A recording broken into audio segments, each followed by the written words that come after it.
అస్మద్గురుభ్యో నమః. ధ్యాయే భద్రాద్రివైకుంఠరామం సీతారమాన్వితం శంఖచక్రధనుర్బాణధరం సౌమిత్రిసేవితం.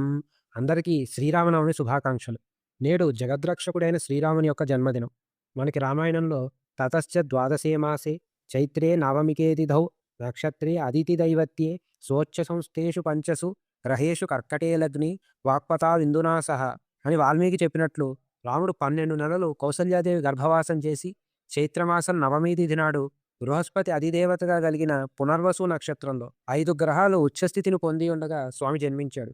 మనకి పంచగ్రహోచ్చే లోకనాయక అన్నారు. జన్మజాతకంలో 5 గ్రహాలు ఉచ్చస్థితిలో ఉంటే లోకనాయకులు అవుతారట. అదేవిధంగా స్వామి నేడు అవతరించాడు. మరి నేడు మన తెలుగువారు విశేషంగా రాములవారి కళ్యాణం కూడా చేసుకుంటారు. దీనికి ఉన్న ఏకైక కారణం మన భద్రాచల దివ్యక్షేత్రం. మనకి రామాయణంలో రాములవారి కళ్యాణం ఫాల్గుణ పౌర్ణమి నాడు చెప్పబడింది. కానీ భద్రాచలంలోని స్వామి బ్రహ్మపురాణం ప్రకారం నేరుగా వైకుంఠం నుంచి వేయించేసిన స్వామి.